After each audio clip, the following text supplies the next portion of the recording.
y Justicia Abierta, daremos paso a la última conferencia de este día, la cual lleva por nombre El derecho a entender como expresión legítima de la justicia abierta, experiencias en América Latina.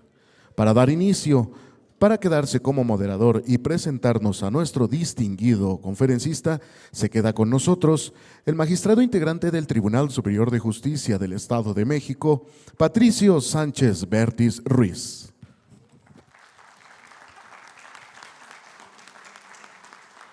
Muchas gracias. Buenas tardes, tengan ustedes.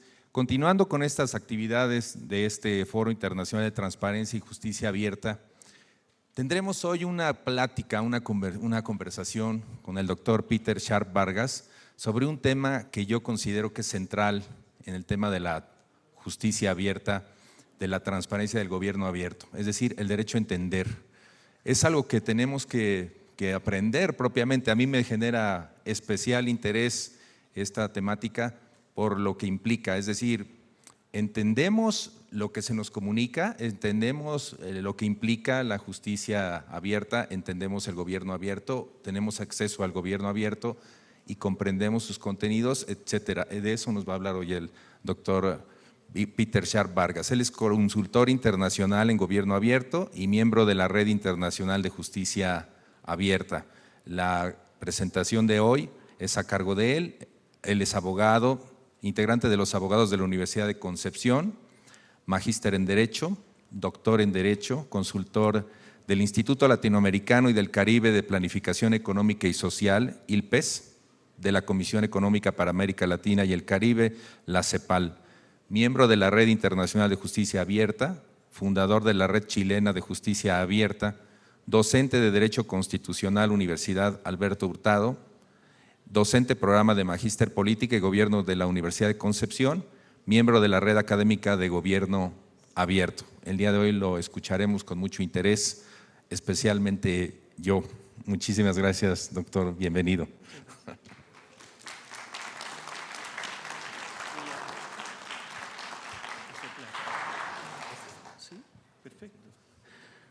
Muchísimas gracias, magistrado, por esa presentación, por ese exordio. Y Valeria, ¿cómo estás, Valeria? Valeria, ¿no? ¿Se llama usted? Sí. Y allá está Alejandro, Esmeralda y Ana. ¿Son estudiantes? Sí. ¿Por qué estás aquí, Esmeralda?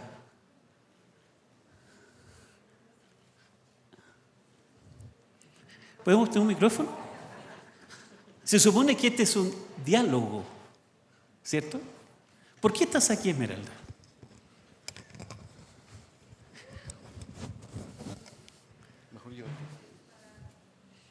¿Hay que encenderlo? ¿Sí?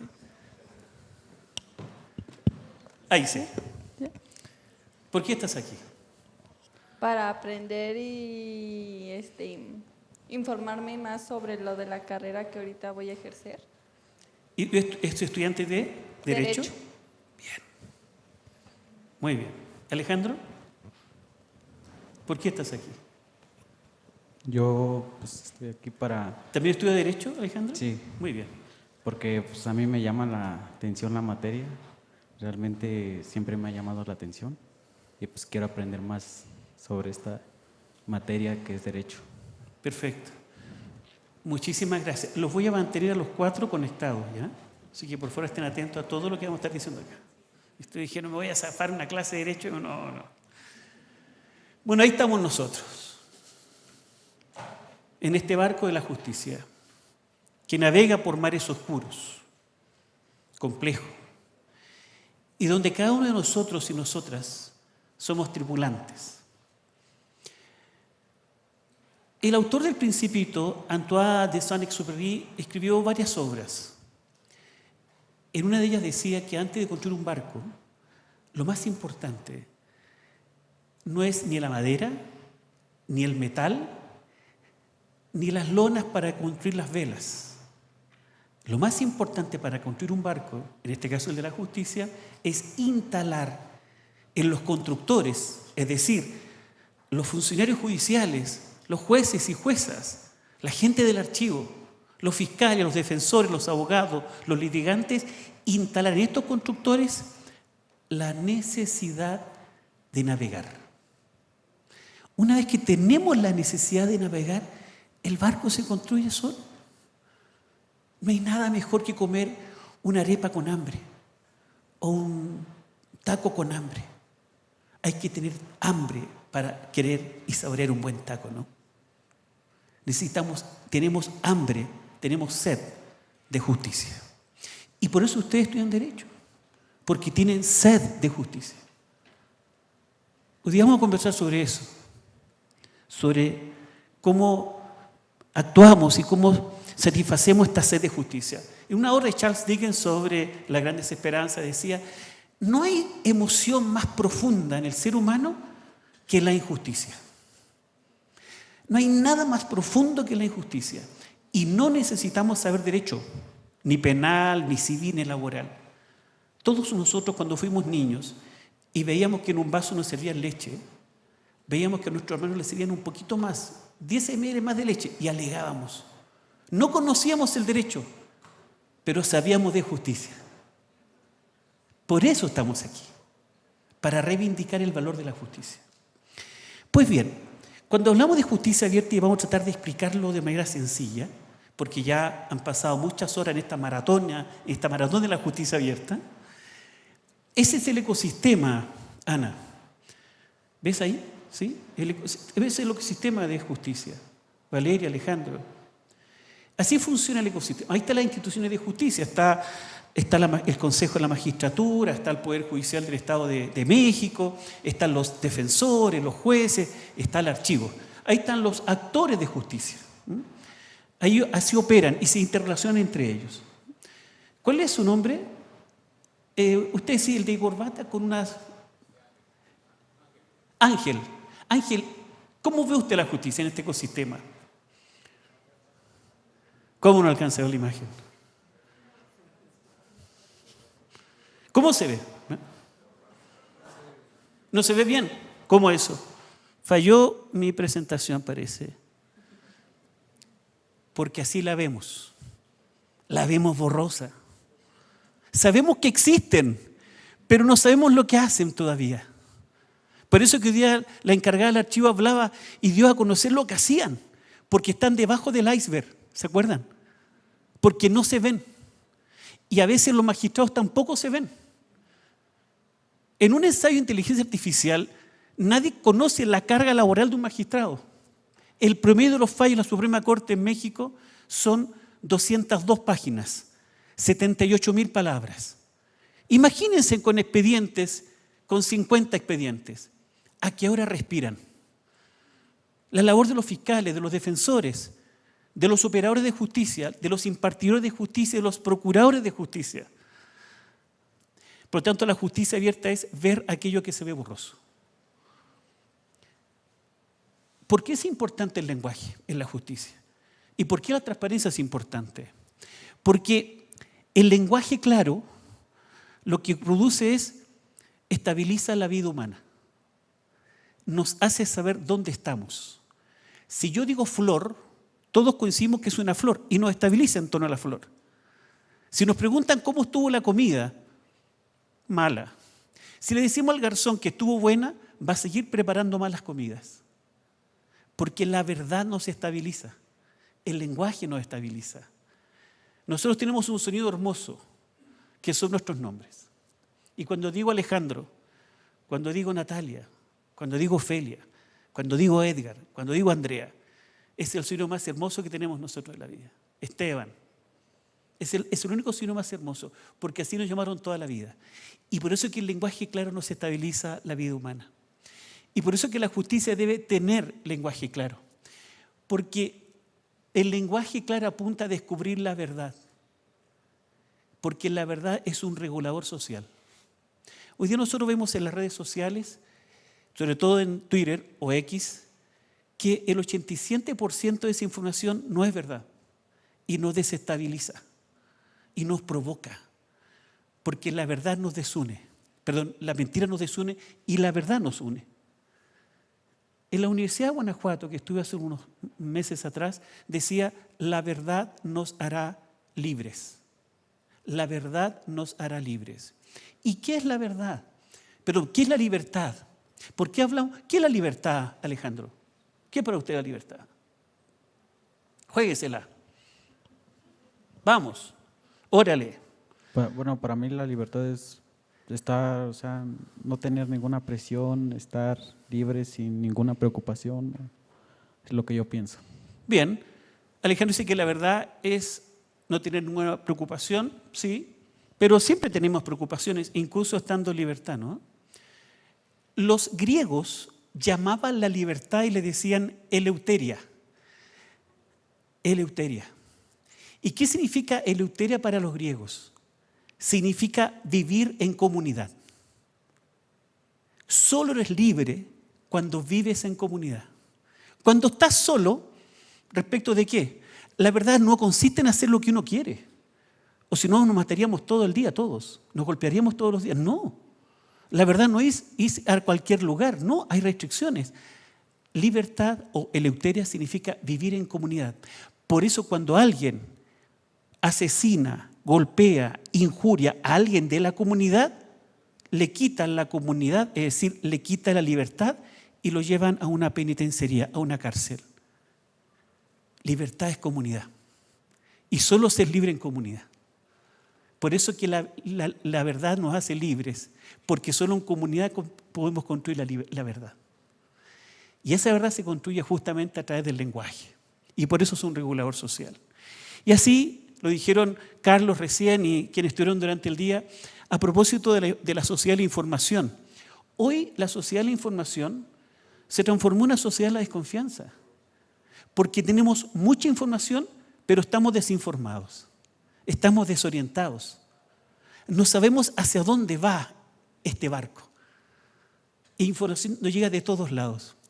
Pero hoy día debemos transitar de la sociedad de la información a la sociedad de la conversación. La palabra conversar significa convertirse en otro a través de la palabra. Viene de convertir. Incluso usted, Alejandro, ¿usted tiene novia? No. Bueno, cuando usted tenga una novia, si me permite el comentario, usted va a conversar con alguien que le agrada. Y con el tiempo va a ser tan profunda esa conversación que va a comenzar a provocar un proceso de enamoramiento. ¿Y qué va a pasar con usted? Se va a transformar en la mejor versión de usted mismo. Va a ser mejor persona. Y ese proceso de enamoramiento, de conexión, va a ser a través de un gran instrumento, la palabra. La palabra. Pues bien, a propósito de la verdad, hay una cuestión que es fundamental. El Estado, los gobernantes, los alcaldes, los magistrados, los funcionarios de Estado no pueden mentir. Alejandro le puede mentir a su futura polola en algún momento, pero el Estado no puede mentir, porque la mentira del Estado es una vulneración de los derechos humanos. El Estado siempre debe decir la verdad. En una instrucción, un auto acordado que llamaríamos en Chile de la Suprema Corte de Justicia mexicana, señala el año 2017 que todo proceso debe apuntar a descubrir la verdad, porque solo en la verdad existe la justicia. Y ahí está nuestro amigo Pinocho, que ustedes conocen, ¿verdad? Que es ese Estado, ¿no?, que miente. Ahí está, ¿no? Ahí está Pinocho, ¿no?, que podría mentir, ¿no? Y ahí está la justicia abierta, el gobierno abierto, la transparencia, y le dice Pepe Grillo, ¿no?, que no puede mentir. Ese Pepe Grillo somos todos nosotros, la sociedad civil, los justiciables, los que pagan los impuestos, tanto a la renta como al valor agregado, a la compra, venta y servicios. Y aquí, ¿qué es justicia abierta? Y permítame, como decía una vez, le preguntaron a Confucio, ¿cuál sería su gran obra si fuera emperador de China? Y él dijo, mi gran obra sería darle el verdadero sentido a las palabras, porque a veces confundimos las palabras, las disfrazamos. Y la justicia abierta es un concepto interesante, ¿no? ¿Por qué decimos justicia abierta? en reacción a la justicia cerrada. Esa justicia que en parte llega con la real audiencia, monárquica, hermética, jerarquizada, con un lenguaje difícil, incluso con un lenguaje en latín, que no entendemos. Yo, por ejemplo, solo un ejemplo nada más, a la entrada de este hermoso edificio hay una frase que dice «Jus est ars boni et aequi». Está en latín. ¿Qué significa aquello? La ley es el arte del bien y de la justicia. Entonces, esta figura del latinismo, que lo vamos a ver a continuación, nos confunde. Nos confunde. Unus probandi, non bis in idem, ultima ratio, restitutio in integrum. Sí, pero estamos en el siglo XXI. Ahora, la justicia abierta tiene que ver con una reacción a esta justicia que no solo a veces es poco transparente, sino que también es una justicia muy lejana. ¿Y qué se entiende por justicia abierta? Esta definición está reconocida por el Tribunal Constitucional de Chile, por la Defensoría Penal Pública de Chile, por la Declaratoria de Justicia Abierta de Baja California en abril de este año, por la Política de Justicia Abierta de Honduras, por la declaratoria de 277 jueces del Ecuador, por también las Naciones Unidas en CEPAL, y por varios organismos internacionales y estudios ¿cierto? En derecho que dicen que se entendería por justicia abierta. Y la justicia abierta no es solo transparencia. La justicia abierta es un diálogo. Esa es la palabra clave, el logos, el intercambio de información. Pero ojo, cuando intercambiamos información, no solo entregamos números, símbolos, intercambiamos emociones. Las palabras son emociones. Los datos son emociones. Porque el dato tiene un problema. Cuando lo liberas, a los 3 segundos ya está desactualizado. Pero la emoción se queda. Por lo tanto, cada vez que existe una sentencia, la sentencia dice absuelvo, es una emoción. Condeno, es otra emoción. Por lo tanto, cuando entregamos información en el diálogos, generamos una emoción. ¿Me va siguiendo, Alejandro? Bien. Y ese diálogo no es un diálogo cada 6 meses, es un diálogo de todos los días, como el diálogo que tenemos con nuestros hijos. Míreme a la cara, te estoy hablando. ¿Qué hiciste? Rendición de cuentas. Ahí está la figura de rendición de cuentas, que es el diálogo permanente. Y es un diálogo de todo el ecosistema, igual que un ecosistema biológico, de todo el ecosistema. Es un diálogo de los jueces, que son impartidores de justicia, con los defensores, abogados o abogadas, que son los procuradores de justicia, y con todos los operadores del sistema de justicia, las universidades, el archivo, el sistema carcelario, la Secretaría de Justicia, todos ellos son parte del ecosistema. ¿Cuál es la lógica de la justicia cerrada? Que no dialogan entre ellos. Y no solo eso, compiten entre ellos. Y la competencia es nada menos que el camino hacia la muerte, y la colaboración es el camino hacia la vida. Porque ¿cuál es el objetivo de la competencia? Eliminar al otro, hacer invisible al otro. El camino de la colaboración, tercer principio de la justicia abierta, es construir con el otro. Y por eso que es un diálogo permanente de todo el ecosistema de justicia, que desde la transparencia, la participación, y no voy a agregar ciudadana, por una cuestión sensible ontológica. Jóvenes estudiantes de Derecho Futuro de México, ¿quiénes son ciudadanos? Artículo 17 de la Constitución mexicana. Usted está brillando ahí, ¿no? ¿Quiénes son ciudadanos? Artículo 17 de la Constitución mexicana. Los mayores de 18 años, ¿verdad? ¿Sí? Esos son ciudadanos, derecho a voto. Pero ¿qué pasa con los niños, niñas y adolescentes? No son ciudadanos, pero sí deben ser parte del ecosistema de justicia. Por eso no pongo la expresión ciudadano, porque estaríamos excluyendo a aquellos que no lo son y que sí necesitan justicia, sobre todo los adolescentes y los niños abusados. Y luego el tercer principio, y la colaboración. Y la colaboración es el trabajo en red, el homo adeius, como dice Paulo Dors, el trabajo en red. como decía Carlos, debemos actuar ya colaborativamente, porque así nacimos. ¿Cómo se fundó México? En un proceso colaborativo.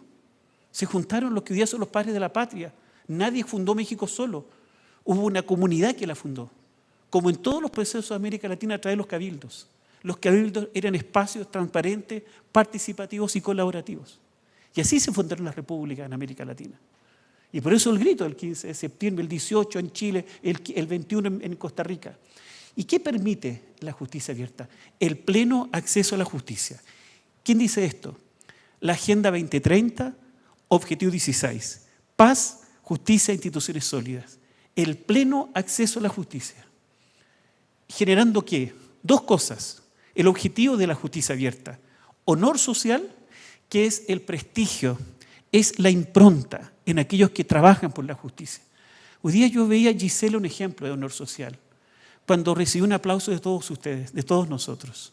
Y ella dijo, esto hacemos. ¿Qué fue eso?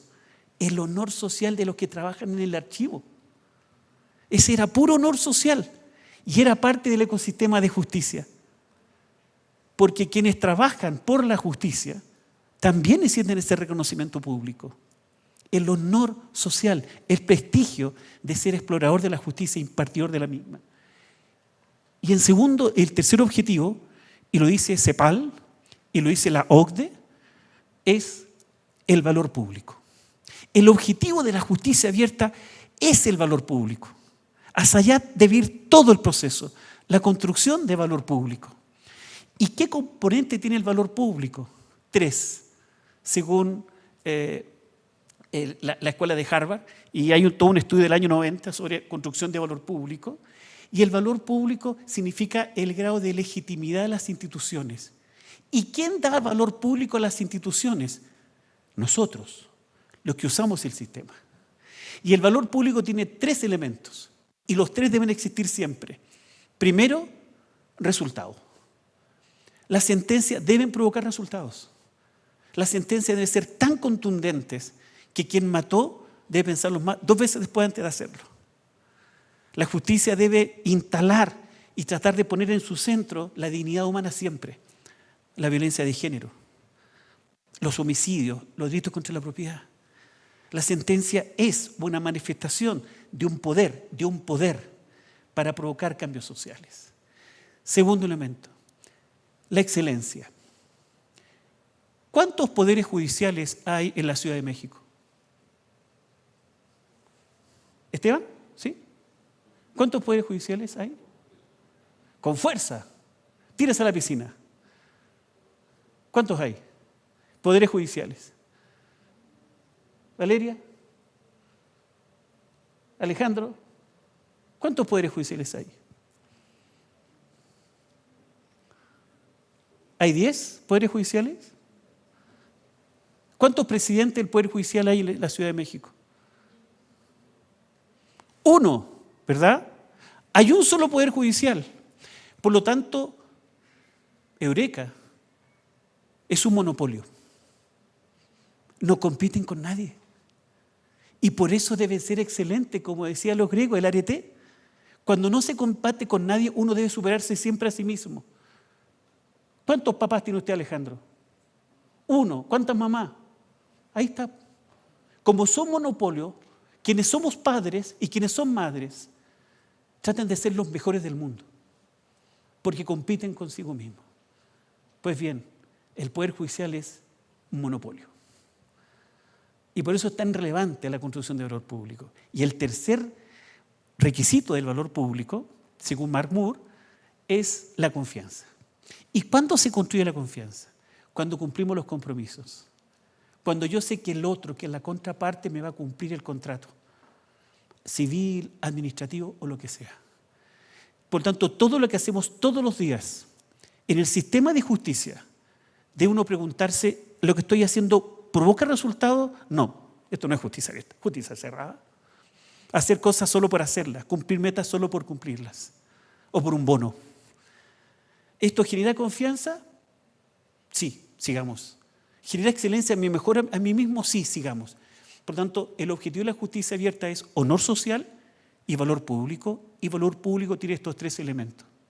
¿cierto? Resultados, excelencia y confianza.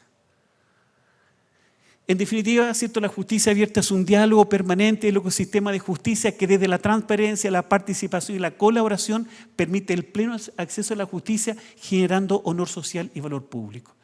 Este concepto, ¿cierto? Se está instalando en América Latina y ya está siendo acogido en varios frentes, ¿no? Ahora, este concepto es el producto de 8 años de caminar, de trabajo de campo. Yo cuando fui a hacer la asesoría para la política de justicia abierta en Costa Rica a principios del 2016, estaba con los funcionarios del Poder Judicial y me preguntaron, doctor, ¿qué es la justicia abierta? Porque a eso iba. Y yo le respondí, no sé, porque no lo sabía. Simple. Es decir, la verdad. Y la fuimos construyendo, porque no lo sabía. Entonces la justicia abierta, si tuviéramos que dar un esquema, un mapa, es esto. Este es un ecosistema. Es un sistema neuronal. Hay axón y dendrita. Son sinapsis que deben tener las instituciones. Por eso que cuando se debilita el Poder Judicial, se debilita todo el ecosistema de justicia. Por eso el tema de la reforma. Porque se debilita el Estado de Derecho de alguna manera. Se debilita la democracia de alguna manera. Se debilita la sinapsis, la dendrita y axones. Y por eso debe ser un diálogo permanente de todo el ecosistema. Y aquí, si tuviéramos que desglosar estos principios, transparencia tiene 7 elementos, participación tiene 4 elementos y la colaboración tiene otros 7 elementos. Y cuando hablamos de transparencia hablamos de lenguaje claro, pero sobre todo derecho a comprender. Hablamos de datos abiertos o datos democráticos. Es decir, ¿qué significa? ¿Qué es un dato abierto? En sencillo, que la información que posee el Estado sea la misma que posee Alejandro. Ese es un dato abierto. Mientras yo manejo la misma información del Estado, es un dato abierto. ¿Y saben por qué, Alejandro? Porque cada vez que usted se compre un helado, paga un impuesto. Usted financia los datos del Estado. Usted los financia. Y usted debe el derecho de exigir rendir cuenta al Estado. Salvo datos personales, seguridad nacional y algunos que son estratégicos para el Ministerio Público. Las únicas 3 excepciones según el acuerdo de Sudáfrica o Anchowen. El derecho a la información pública. ¿Por qué? Porque la información pública es un derecho humano de 4ª generación. Al igual que la participación es un derecho humano. Y el 2016, Naciones Unidas, el derecho a Internet es también un derecho humano. De hecho, acá en México hay dice, Internet para todos, porque están ya en esa dirección. La participación, ¿qué es la participación? Y a veces dice, yo participo porque fue una asamblea, levanté la mano y se aprobó un proyecto. Ya, bien. Pero eso es una participación meramente simbólica. Strower dice que la participación consiste en compartir el poder. Ahí yo participo, cuando comparto el poder. Por ejemplo, en los acuerdos reparatorios en el proceso penal, los van a ver después en derecho penal, en la solución alternativa de conflictos, en los tribunales de tratamiento de drogas, ¿qué hace? Uno con el justiciable, el magistrado, la defensa y el Ministerio Público comparten el poder con el justiciable. Y es un proceso de co-construcción, es compartir el poder. Y la colaboración significa un sistema redocrático, pasar de la burocracia del Estado, jerarquizado, disciplinado, monárquico y castrense y masculino, hasta el derecho de voto de la mujer, en actuar ahora como un sistema en red, porque así funciona. Evidentemente, el gran descubrimiento filosófico, tecnológico, la gran revolución, no fue la bolchevique, no fue tanto la cubana. Hay una revolución brutal, que es la creación de la WW, 1991, en la frontera suizo-europea, ¿cierto?, en Suiza, y Peter Timberlake crea el World Wide Web, el Internet. Esa sí que es una revolución que nos tiene a todos mirando el celular todo el día. Esa sí que fue una revolución, silenciosa y muy potente. Ahí está la revolución, que hoy día tiene a una parte del mundo conectada y a otra parte no conectada. El 47% de la población en América Latina y el Caribe no tiene acceso a Internet por los niveles de pobreza. Y hay una brecha digital respecto al acceso y hay otra brecha digital de analfabetismo digital, que teniendo acceso no sabemos cómo funciona. Entonces hay una suerte como de nueva lucha de clases entre los conectados y los desconectados. que es un tema que la justicia debe abordar. Y por eso es que la justicia abierta no es una justicia electrónica ni digital, es una justicia que está en el cara a cara. Volver a Galilea. Aquí hay un fallo, ¿cierto?, de la Corte Interamericana que refuerzan aquello. Y permítame el comentario. ¿Por qué decimos que la transparencia es el derecho a la verdad? Porque así lo dice el fallo Vámaca versus Estado de Guatemala. Ese fallo, en el párrafo 216, es claro. Dice, a propósito de personas durante el conflicto armado en Centroamérica, Efraín Vámaca, que era un guerrillero que había desaparecido, se le pide informe al Estado para que pueda entregar la información y el Estado nunca la entregó. Y la Corte Interamericana de Derechos Humanos falló en contra del Estado de Guatemala y resolvió que cuando hablamos del derecho a la información pública y a la transparencia, estamos hablando del derecho a la verdad. No basta que los datos sean abiertos, no basta que tengamos información. Solo pararé cuando me digan la verdad. 26 de septiembre, Ayotzinapa, 10 años, esperando la verdad. La tenemos, un elefante en la mesa. Esa es la verdad. No quiero que me entreguen información, quiero que me digan la verdad. Porque la justicia restaurativa es verdad, justicia, reparación y no repetición.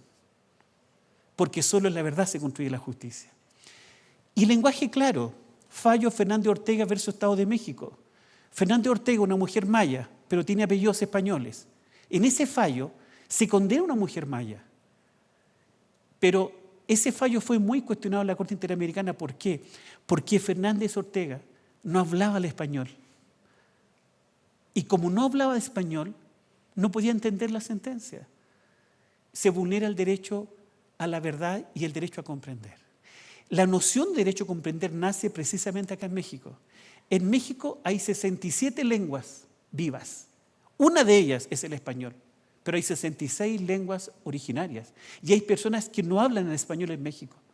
Por eso es que el derecho a comprender es tan importante en México, en ese México profundo. Y así, el Valle Faraón Abrey, Estado de Chile, consagra la participación también como un derecho humano. Lenguaje claro. ¿Cuánto tiempo me queda, magistrado? ¿Sí? Lenguaje claro. Y aquí, por favor, es muy importante. A veces yo a ustedes les puedo hablar en alemán, en perfecto alemán. Mi lenguaje es muy claro, pero si no lo entienden, no existe. Vamos a dar un ejemplo a continuación. Y dice, pero yo fui súper claro, pero no te comprendí, mamá. Y ese lenguaje claro también lo tienen los niños, los adolescentes.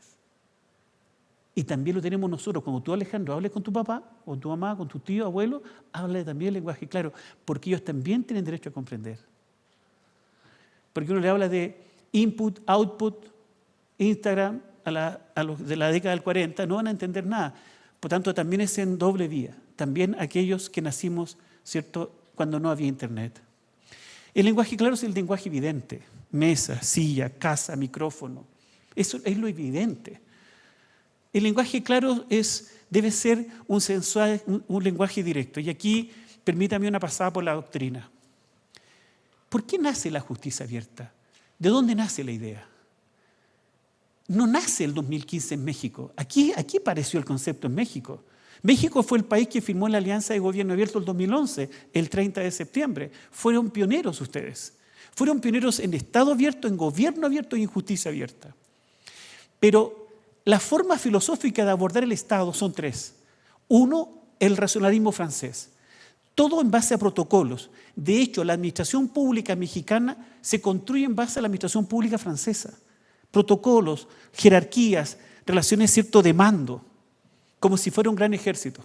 Así funciona la administración pública en general, en toda América Latina y en todos los textos constitucionales. Segunda forma de enfrentar el abordaje del Estado, el idealismo alemán, las grandes obras, el hombre nuevo. Lo tomó Hitler, ¿no? La obra de Mozart, la obra de Brahms, la obra de Beethoven y Goethe como filósofo. Pero hay una tercera noción filosófica, y aquí hay un cambio de paradigma silencioso. La navaja de Ockham, siglo XIV. Franciscano, ¿qué dice Ockham? Si vas a hacer algo, hazlo simple. Si te vas a arrancar la oreja, no lo hagas así, hazlo así. La justicia cerrada, la justicia abierta, punto. Y eso lo toma Obama cuando habla del memorándum Transparencia y Gobierno Abierto. ¿Por qué? Porque los norteamericanos tienen formación británica, igual que los canadienses. Y por eso es que los países que mejor combaten la corrupción, como decía en la mañana Víctor, son los que están en América del Norte. Los que se mueven en el mundo del pragmatismo, lo señalabas tú en la mañana, Víctor. Entonces, la lógica de gobierno abierto, Estado abierto, justicia abierta se instala en el pragmatismo británico. Por eso, gran parte del lenguaje es un lenguaje británico. Y no en el racionalismo francés. No cuadremos el círculo. Se encuentra ahí. Lo demás, el lenguaje claro debe ser un lenguaje sucinto, clarísimo, con un léxico que sea comprensible y no rebuscado. Evitar los latinismos, pero sin renunciar al rigor doctrinario y legal. El lenguaje claro tampoco no es lenguaje vulgar. No es lenguaje vulgar.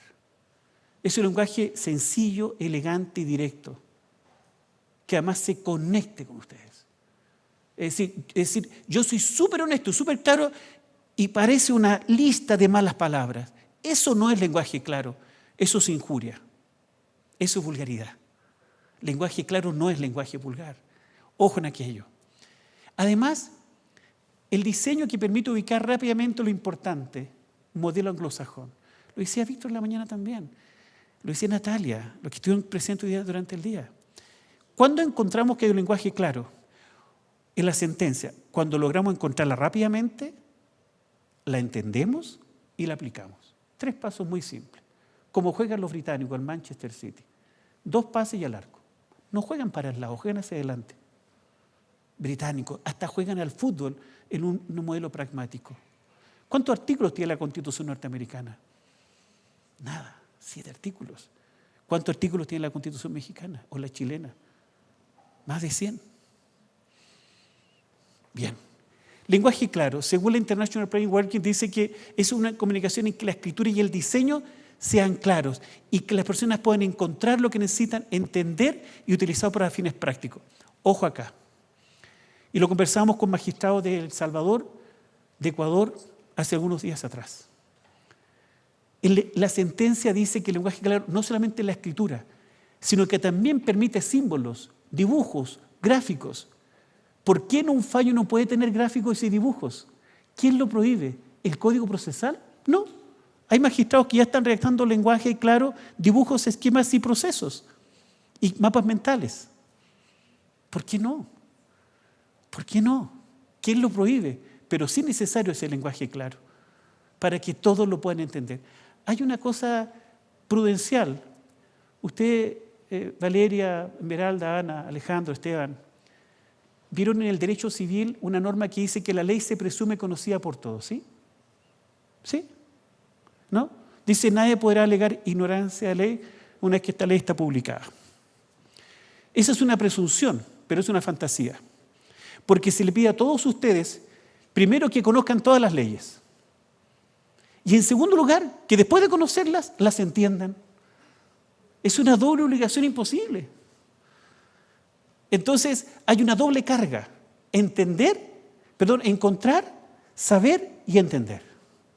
Por eso que tenemos que avanzar hacia el lenguaje claro, porque es una carga ciudadana que no la merecemos. Son 2 ficciones, que todos conocemos las leyes y que todos las entendemos. Incluso quien alega ignorancia se presume mala fe, dice la doctrina. ¿Cuál es el hecho del propósito de la sentencia, el lenguaje claro? Y lo conversamos con los magistrados de algunos países en América Latina. Primero, el propósito. ¿Por qué escribimos? Y segundo, ¿para quién escribimos? Es muy importante a quién va dirigido. Una sentencia dirigida a una niña violada de 14 años no es una igual sentencia respecto a de un hombre cierto respecto a un derecho de propiedad. Debe de redactarse para que la entienda la justiciable, para que la entienda la víctima, y no solamente el abogado que la representa. Los abogados son hermeneutas, son intérpretes de la sentencia, pero el sujeto más importante es el ciudadano o ciudadana, el justiciable. Ahí está la importancia, no tanto en el abogado defensor o en el fiscal. Es el ciudadano el que debe entender la sentencia. Ahí está la justicia abierta, cuando él la logra entender y la logra sentir.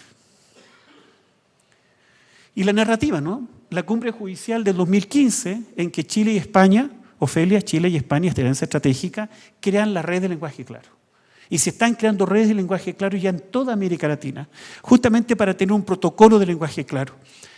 Y así el compromiso de hacer más claras las sentencias, un equilibrio entre el rigor técnico de las expresiones y la comprensión de los ciudadanos. Ya no hablamos de lenguaje claro, hablamos del derecho a comprender. Y ya no hablamos de transparencia, hablamos del derecho a la verdad. Hacia allá debemos correr la frontera de las formalidades. ¿Dónde encontramos el valor público? Objetivo de la justicia abierta, valor público. En el lenguaje y explorando los deseos y las percepciones de la gente. En Chile, juezas, mujeres juezas todas, quisieron ver cómo acercar la justicia a las mujeres que habían pasado por el sistema penal. Durante 3 meses se reunieron con ellas, se sentaban en las mesas, tomaban café, té, kuchen, y le preguntaban cómo les gustaría que redactáramos las sentencias. Si se sentían discriminadas cuando iban al tribunal, cuando eran golpeadas. ¿Cómo les gustaría que la atendieran en el tribunal? Es decir, se conectaron con los deseos y las percepciones.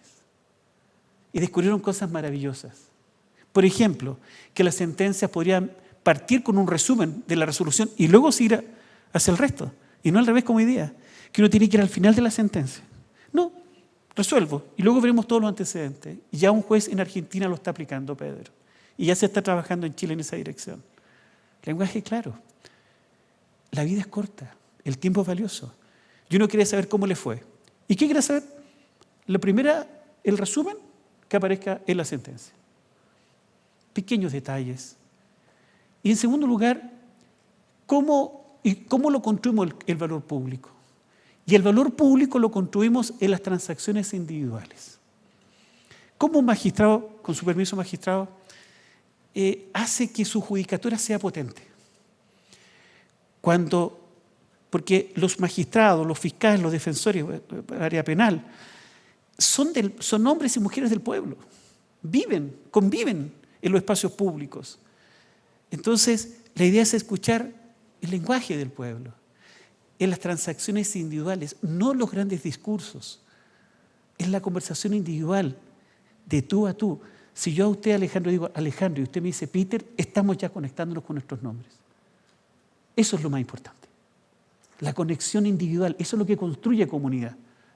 No hablar solamente en una visión abstracta. La conexión en las transacciones. Fundamento de la justicia abierta. Hay cientos, pero para no aburrirlos quiero solo algunos. La regla de Brasilia, las 100 reglas de Brasilia del acceso a la justicia a las personas vulnerables. Las personas con espectro autista. Hoy se celebra el Día Internacional del Lenguaje de Señas. Las personas que no leen lenguaje de señas, que leen los labios, tienen absolutamente derecho a la justicia y no pueden excluirlas. El principio de Bangalore, la conducta judicial sobre la ética judicial, y aquí quiero detenerme, magistrado, en un tema. En los códigos de integridad judicial, y que está en la judicatura, el lenguaje claro, el derecho a comprender, ya no es un tema técnico, es un tema ético, es un tema de integridad judicial. La magistratura tiene la obligación de hablar ya en lenguaje claro porque según la corriente de la integridad, se estaría vulnerando el principio de integridad.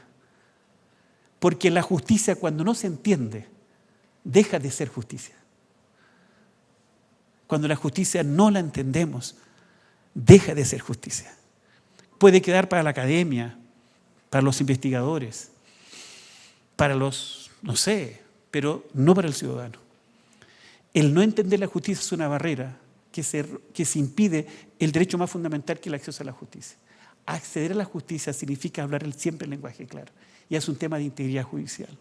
La Cumbre Judicial Iberoamericana, que está en Quito, San Francisco de Quito, que creó el concepto ya en que todos los poderes judiciales, y los de México también, se comprometen a implementar políticas de justicia abierta.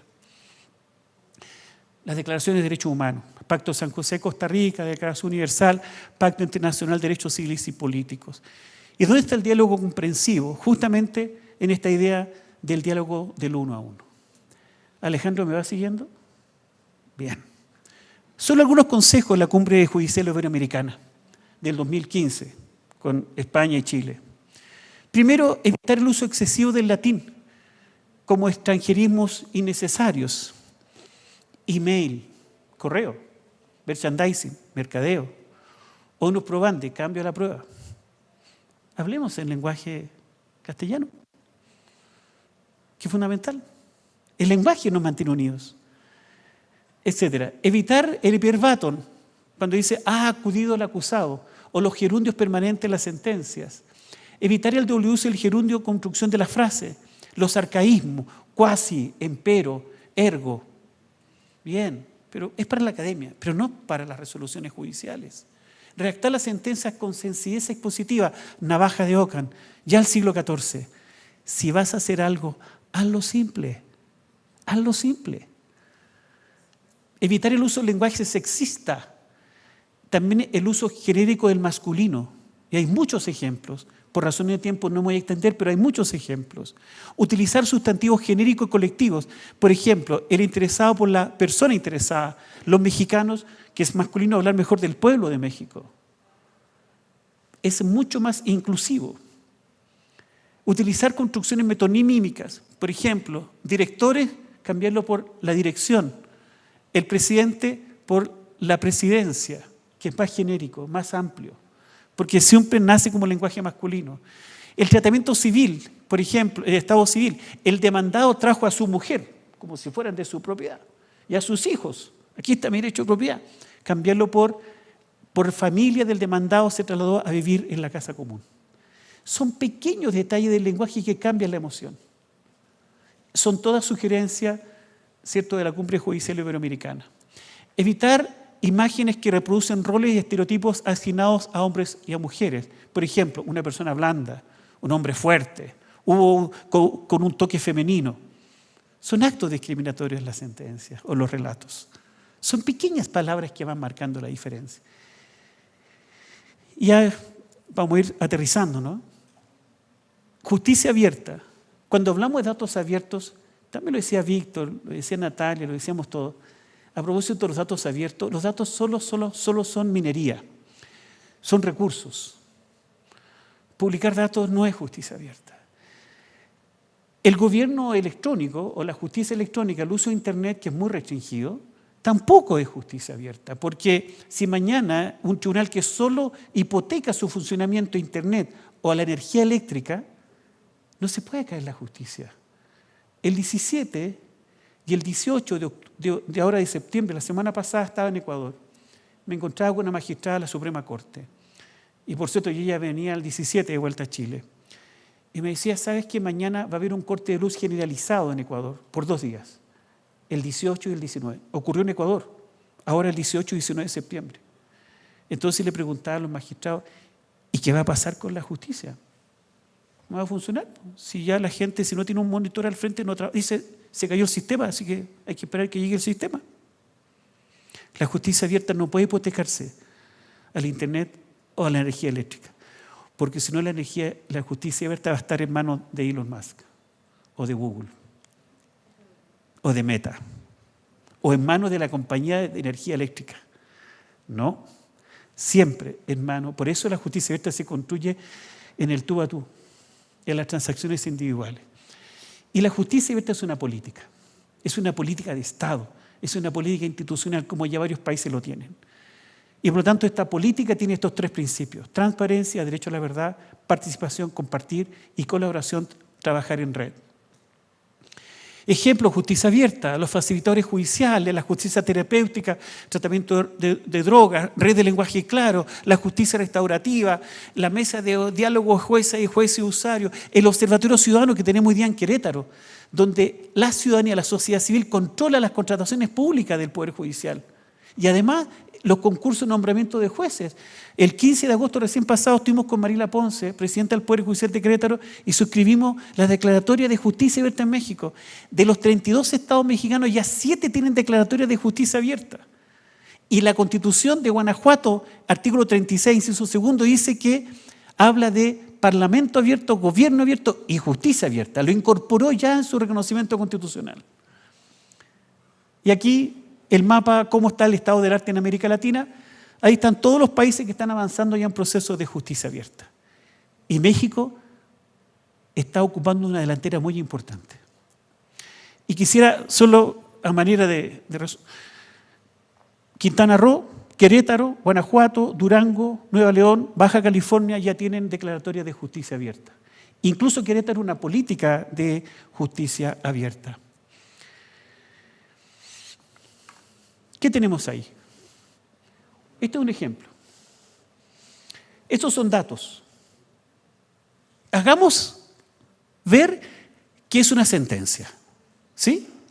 Una sentencia con lenguaje complejo, con lenguaje, ¿cierto?, en latín, incluso con frases propias del técnico, del abogado, del experto. ¿Saben quiénes son los expertos en justicia? Los que sufren la injusticia. Ahí está el experto. El que padece de injusticia es experto en justicia. Es como cuando el enfermo conoce tanto su enfermedad que habla como si fuera un doctor, porque conoce el dolor de la enfermedad. Bueno, ahí tenemos una sentencia. ¿Esos son datos? Esmeralda, son datos. ¿Sí? ¿Son públicos?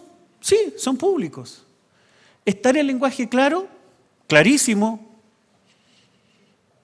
Clave de fa, perdón, un fa sostenido, un clave de sol, 4/4, un si, un do, un re, un do, un si, un la, un sol, otro sol, un la, un si, que es un punto y medio.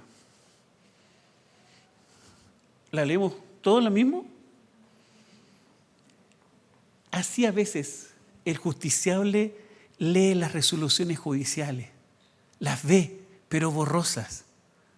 No saben lo que significa, porque los datos también son emociones. Ahora, ¿qué es la labor de un magistrado y la labor de un defensor, un fiscal? Es esto. Es una hermenéutica, la escuela de la hermenéutica, ¿no?, de la interpretación judicial y de las leyes.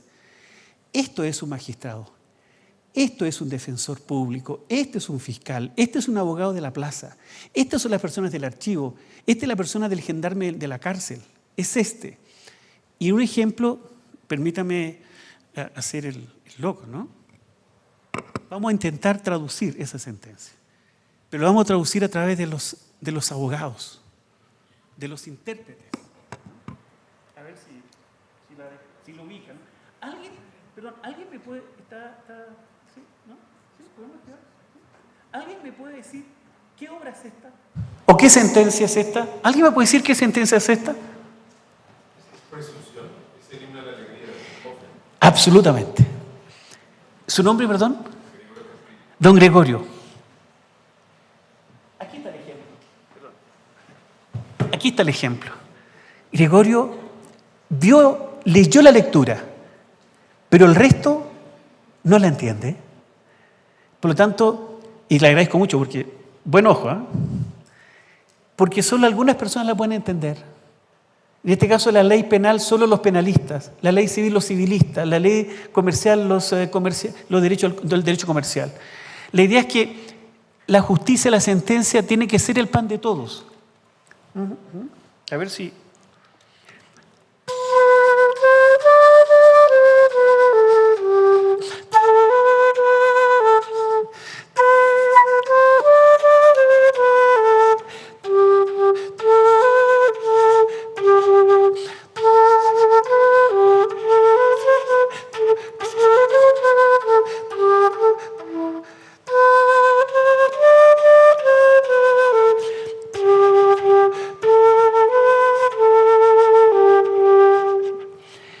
Eso es, cuando hablamos, muchas gracias, cuando hablamos de lenguaje claro, estamos hablando de esto, de que sintamos las sentencias y no solamente las leamos, las sintamos, porque los datos no son solo números, ni letras, ni símbolos, son siempre emociones, nunca nos olvidemos de eso. Mañana, México versus Alemania, Copa del Mundo, Ciudad de México, la final en Estados Unidos, julio 2026, minuto 45 del segundo tiempo, 0-0 los marcadores. Estoy entregando solo datos. Minuto 47. un desmarque por la línea derecha, centra un jugador mexicano, cabecea otro mexicano, gol de México, México campeón del mundo. ¡Viva México, cabrones! Eso es datos abiertos. Por lo tanto, perdonen la expresión, pero me encanta. Eso es lo que yo le dije en ese relato del fútbol, eran puros datos, pero ustedes provocan una emoción. Si estuviera sentado aquí un alemán, o un iraquí, o un inglés, no habría sentido nada. Solo era dirigido a los mexicanos. Y ya estamos casi terminando. Y aquí quiero referirme, y si me permite, magistrado, solo 5 minutos. Le voy a contar un cuento, una pequeña historia. Hay un juez en Berlín. La importancia de las juezas y de los jueces para el Estado de Derecho. Un rey, Federico II, de Prusia, resulta que tenía un palacete en un campo. En ese campo llevaba sus amigos de la aristocracia, condes, virreyes. Pero en ese campo había un molino y un molinero. Entonces, el rey, un poco molesto, no le gustaba la imagen del molino porque metía ruido cada vez que hacía harina. Entonces, sus invitados de la alta aristocracia alemana no le gustaba, y además el molino se veía muy feo. Entonces el rey llamó al molinero a la corte y le dice: ¿sabe? Su molino a mí me molesta porque daña la imagen de mi paisaje para mis invitados, y no solo me molesta la imagen, sino también el ruido que hace cuando hace pan. Y el molinero dice: es mi trabajo, rey. ¿Sabe qué? Le voy a comprar el molino para destruirlo, para que me despeje la imagen y el campo. Entonces el molinero le dice: no estoy de acuerdo, no se lo puedo vender porque es mi sustento de vida. El rey dice: muy bien, entonces usted sabe que yo tengo el poder para destruir su molino porque soy el rey. Es cierto, pero eso es una injusticia. Y el rey de Prusia le dice: hay jueces en Berlín, vaya, como diciendo, vaya a la FIFA. ¿No? Hay jueces en Berlín. Y resulta que el molinero se lo tomó en serio y fue a Berlín y tarpó la denuncia justamente por la apropiación indebida del rey y la destrucción del molino que lo estaba ya destruyendo. ¿Qué pasó ahí? Los jueces en Berlín fallaron en favor del molinero. Y no solo eso, que fallaron, ordenaron al rey reponer todos los daños que había hecho el molino y además indemnizarlo monetariamente por el perjuicio ocurrido. Moraleja: los jueces en Berlín mantuvieron el Estado de Derecho y demostraron que ninguna autoridad política puede estar sobre la ley y el derecho, porque el poder judicial es un contrapoder a cualquier tiranía.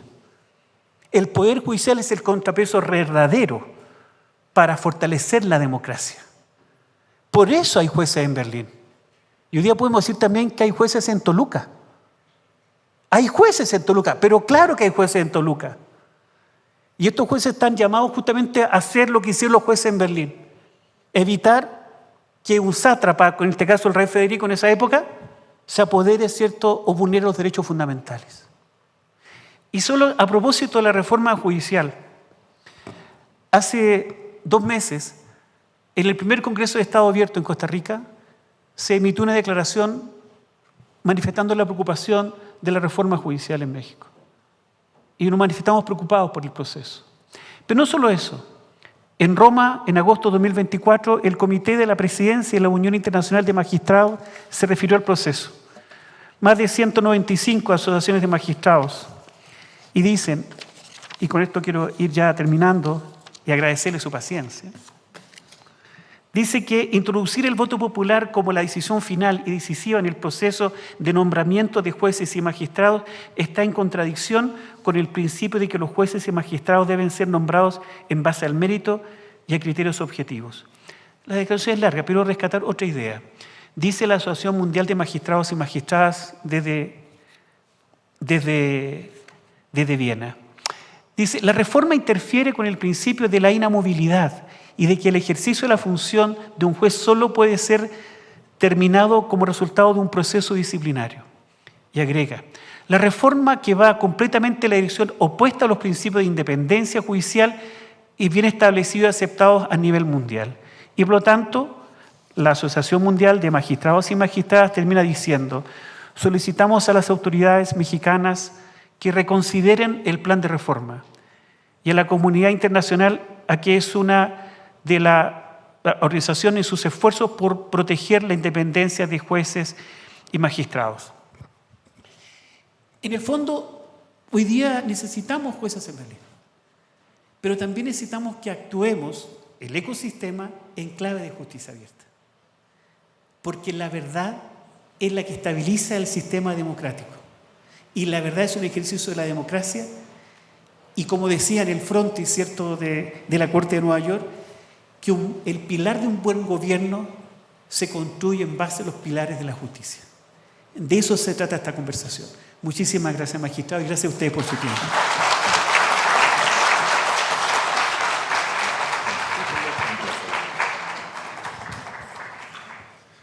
Bueno, pues muchas gracias por su atención.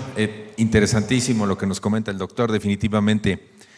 El tema de la comunicación de nosotros como juzgadores hacia los destinatarios de las sentencias y al público en general, a las personas interesadas, es un verdadero tema preocupante. En la terminología jurídica hay una serie de términos, hay una serie de palabras que no son del uso común.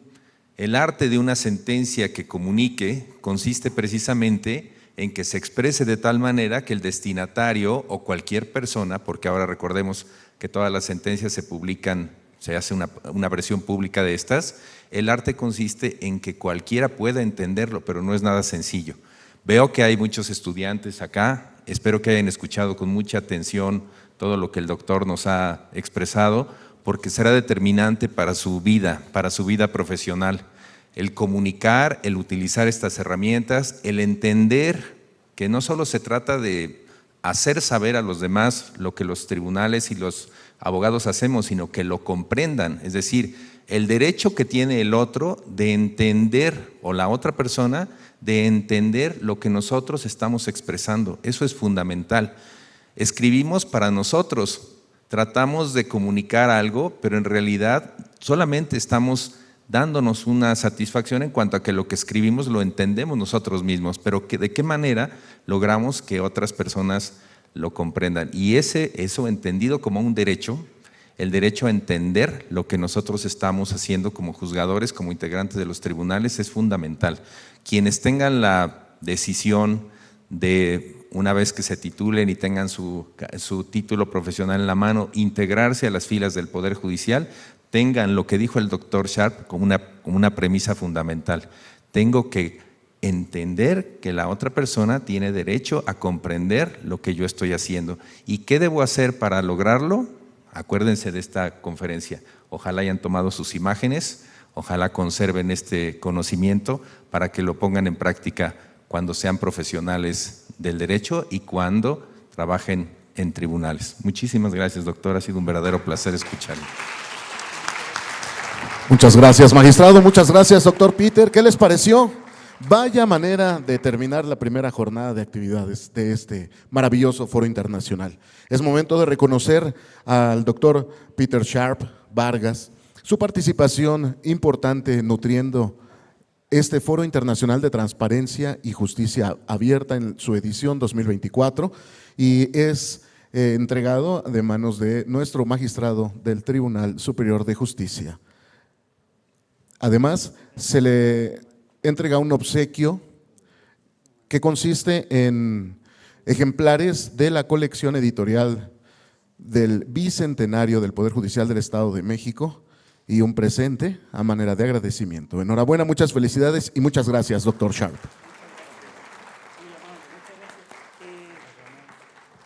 Yo quisiera salirme de protocolo un segundo. Adelante. Primero agradecer al magistrado por la paciencia que ha tenido. Y quiero invitar a los alumnos, a Alejandro, a Ana, a Esmeralda y a Valeria, que me ha aguantado, que los conocí recién. Y la verdad es que yo voy a ver cómo me consigo estos libros nuevamente, pero le quiero regalar a ellos los libros para que los lean. Derechos Humanos de las Mujeres y Acceso a la Justicia del Estado de México, porque aquí está el futuro de la justicia abierta. Así que para ustedes son 4 libros, uno para cada uno. Y a usted le voy a regalar esta corbata para que la use cuando se titule de abogado.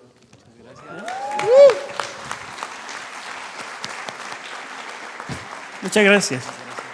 Muy amables. Muchas gracias. Gracias por la paciencia. Muchas gracias, doctor Sharp. Muchas gracias, muchachos. Enhorabuena. Vaya experiencia la que están teniendo el día de hoy. Y bueno, pues también es digno de reconocer la participación de nuestro moderador, el magistrado Patricio Tiberio Sánchez Bertis, quien recibe también el presente, el reconocimiento del Poder Judicial, y lo entrega nuestro querido maestro José Edgar Marín Pérez. Él es titular de la Unidad de Transparencia del Poder Judicial del Estado de México. Es así, Ricardo, a Sandra. es así como... A todos ustedes. Es así como llegamos al final de esta extraordinaria jornada. Espero que haya sido completamente enriquecedora para todos y cada uno de ustedes. Es un placer contar con su asistencia y a nombre de nuestras autoridades y del Poder Judicial del Estado de México, agradecemos su asistencia y la amabilidad de su atención. Muchas gracias y muy buenas tardes. El día de mañana los esperamos en punto de las 10 de la mañana para nuestra segunda jornada de trabajo.